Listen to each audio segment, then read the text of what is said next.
In this box is a high-end laptop CPU that some AliExpress seller MacGyvered into a chip that you can drop into a desktop motherboard. And if it works, this thing might be magnificent. But before we get into that, today's video is sponsored by the Be Quiet Pure Base 501 DX. The DX has massive airflow potential with its ventilation up the wazoo and 3 pre-installed PureWing 3 140mm PWM fans. And you can fit up to a 360mm radiator. And my favorite features are the USB 3.2 Gen 2 port on the front, and my all-time favorite, a solid front panel connector. So get yourself a Pure Base 501 DX using the links down below. Oh, okay, so I guess we're gonna have to do some slight modifications to the kind of CPU mounting on our motherboard. Okay, those are pretty clear instructions, so hopefully even I can follow it. Nice, you get a little hex screwdriver to violate your motherboard with. And then here is the awesome packaging for it. It almost looks like a box that doesn't contain some kind of Frankenstein abomination. Next, here are some screws that I'm invariably gonna break a motherboard using. And then this is our CPU. Whoa, that's fascinating. Although, what terrible thing happened with this IHS application, my word.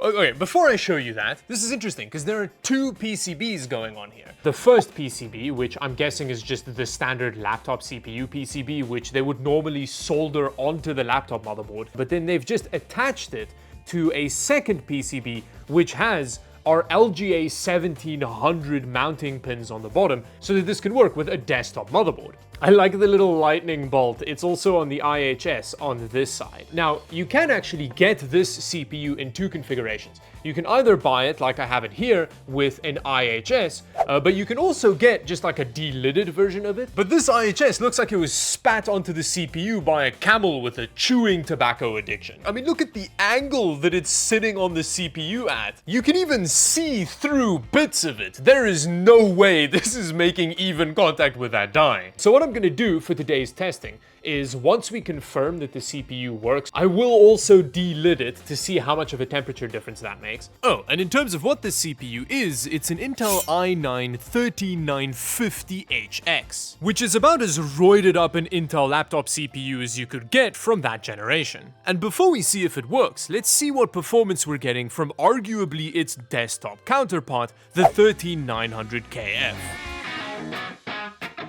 Okay, well that is the multi-core score of the 13900KF. It's a very big number.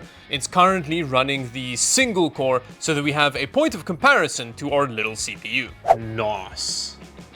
So here we've got our 4090 running Cyberpunk at 1080p ultra settings, and well, the GPU's not doing a huge amount because there is some bottlenecking going on here. And it's also drawing over 150 watts of power, which I'm very interested to see how that compares to the laptop chip, because you know, laptops have much more limited cooling available to it. So now that we have our baseline, let's drop that laptop chip in here and see if we can get the mounting to work on that skew IHS.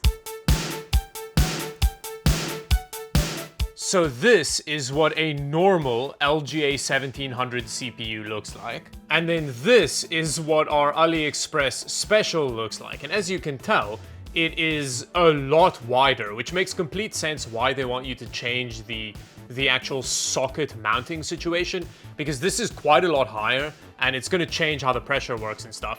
The pins are on the socket, so you can potentially quite easily damage the socket. I have damaged enough sockets in my day, so I don't want to do that today. Oh! So there we go. This is our standard retention clip. On the back of the buckle, place 8 washers. By 8 washers, I'm assuming they mean 2 per side, right? Because that's all we have enough for. And then we need to put 1 on that. I don't know if I have the hand-eye coordination for that. No, there we go. The screwdriver is the wrong size for... Oh, that is so wild. I then bumped the backplate out of alignment, which caused a whole bunch of struggles, but eventually I got it screwed into place. I don't know, I feel like having to modify your motherboard socket is a little bit much to ask, but as you can tell, there is now more clearance, so we won't crush our CPU. That's cool.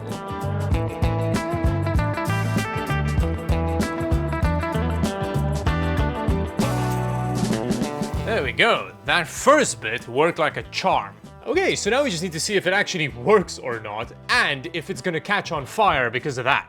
I've actually dropped in a sacrificial GPU.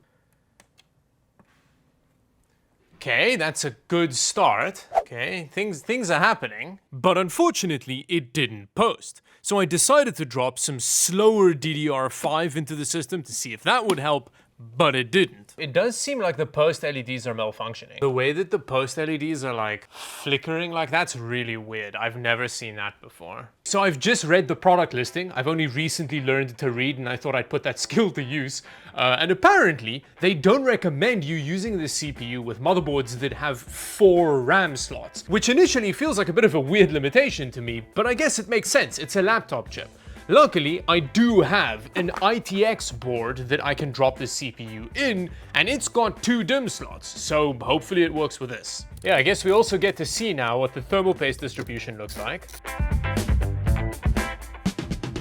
Actually, not bad, look at that. I mean, it doesn't mean the temperatures aren't going to be terrible because the IHS underneath may have pretty bad contact with the die, but at least with the AIO, it seems fine.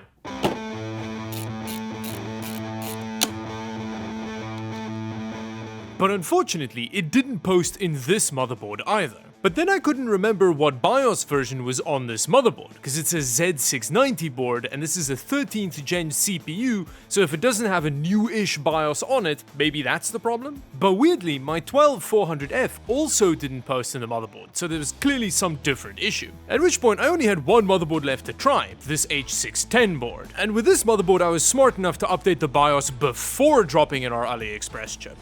I've gone from never having removed the mounting brackets on a CPU before to having done it like 7 times now today.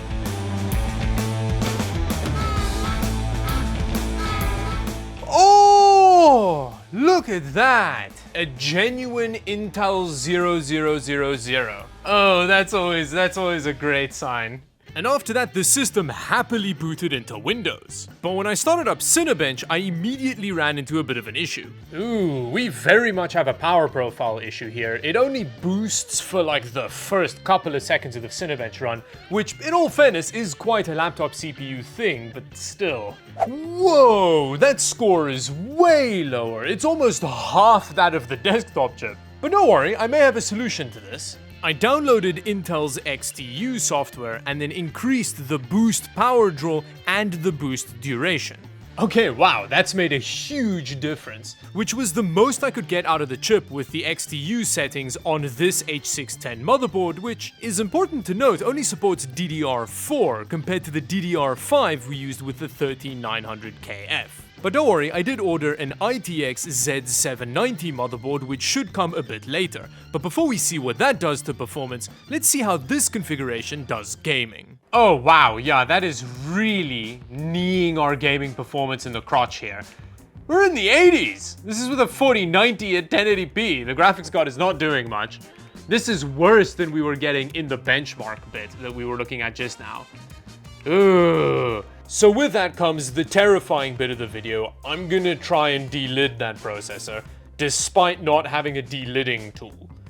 Ugh, this may not go well. Okay, now this feels wildly stupid, even by my standards, but this is the only non-melty thing that I have to kind of hold the CPU in place.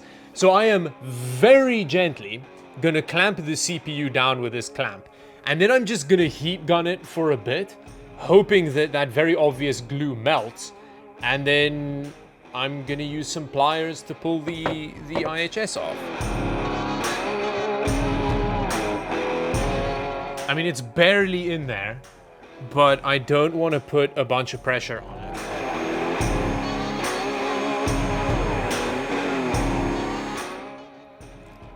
Oh!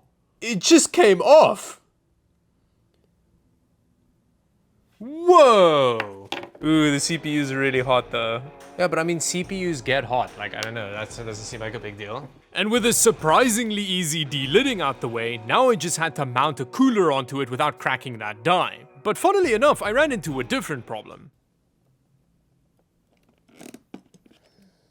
It doesn't make contact. Because of how much height we lost with the delidding, the cooler wasn't making contact with the die anymore. So I decided to just remove the socket mounting and have the cooler keep the CPU in place. We're gonna put this.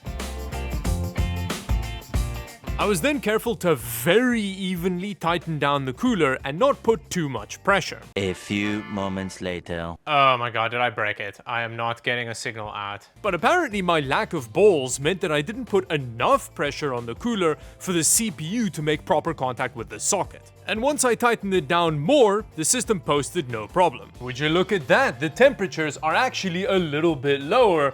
But honestly, it's not that big a difference. That terrible looking IHS application doesn't seem to have been that bad. At which point our little Z790 motherboard showed up, which had no problems booting with our genuine Intel CPU in there. And straight off the bat in Cinebench, we were getting some absurd power draw figures. But apparently blasting our CPU with well over 200 watts was just good for an extra 1000 Cinebench points, and a lot of that could be because of the faster RAM. The power draw did drop quite a bit while gaming, but funnily enough, the laptop CPU is actually using more power than the 13900KF.